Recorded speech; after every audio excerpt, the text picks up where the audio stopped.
जय जय श्यामा श्याम। आज का विषय श्री कृष्ण प्रेम की प्राप्ति है।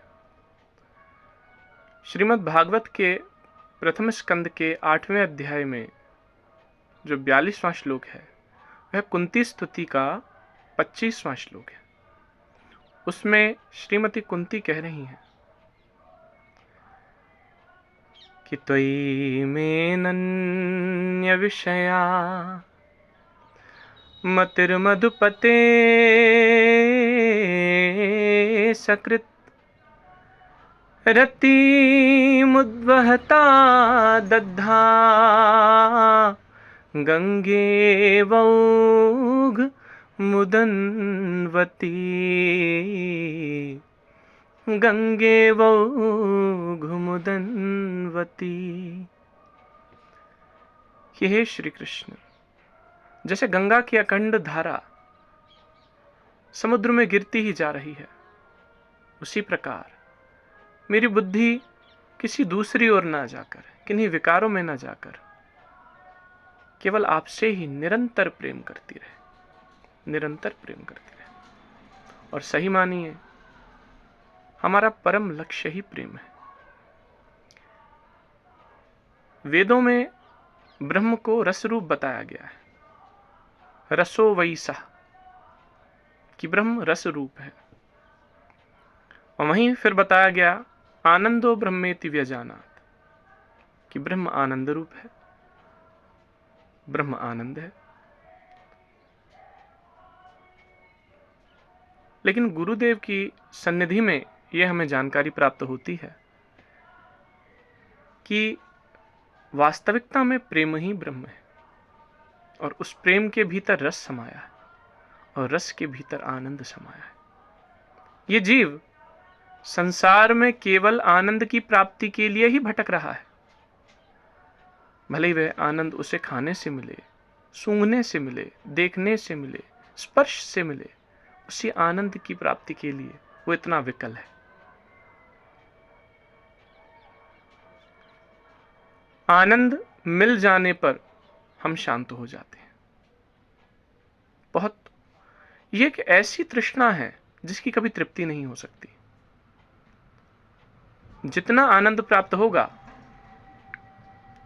कुछ देर के लिए शांत जरूर हो जाएंगे, लेकिन उसकी निरंतर प्राप्ति होती रहे, अनंत आनंद की प्राप्ति हो, उसके लिए हम विकल रहेंगे, छटपटाते रहेंगे।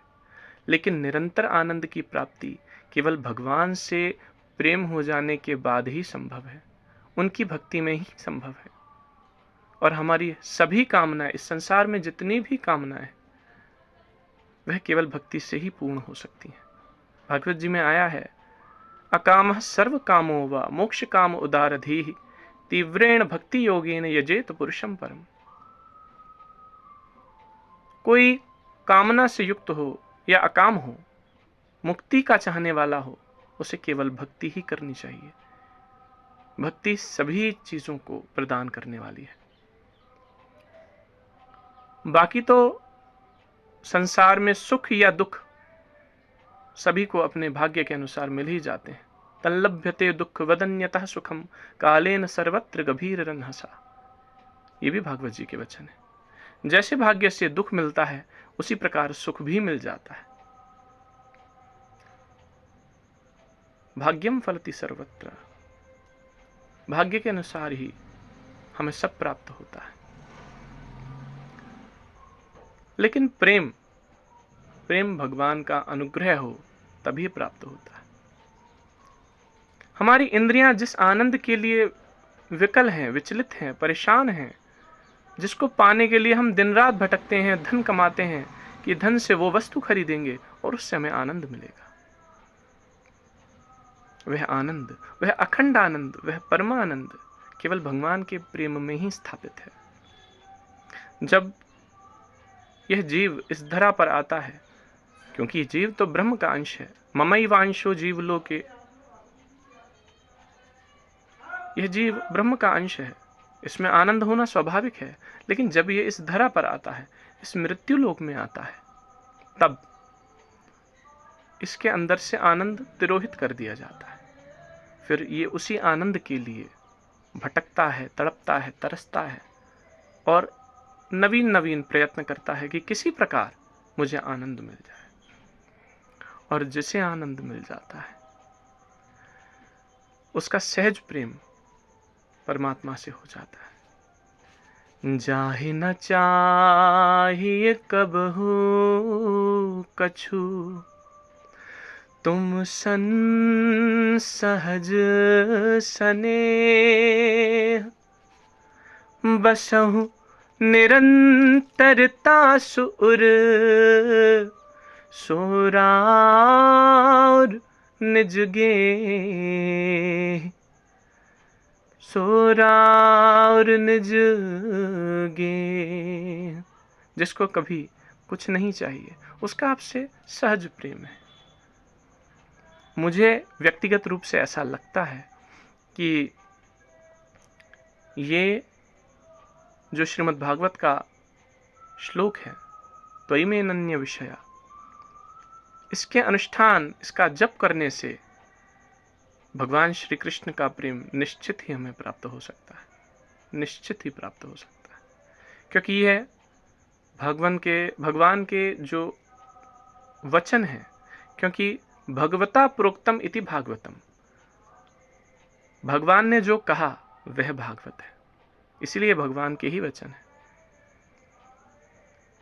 और भगवान के वचन कोई साधारण वस्तु नहीं है, वो स्वयं भगवान है।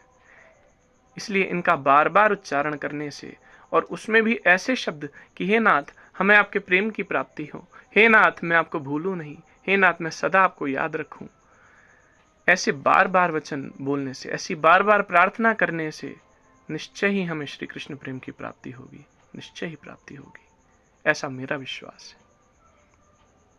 आज का विषय गंभीर है, बहुत बृहद हो सकता है और इस पर काफ़ी कहा भी जा सकता है, तथापि वीडियो ज़्यादा लंबी ना हो जाए, क्योंकि फिर देखने वाले में भी संकोच उत्पन्न हो जाता है और अपलोडिंग में भी दिक्कत होती है। तो इसलिए इसको आज यहीं विराम दे रहे हैं। जय जय श्यामा श्याम।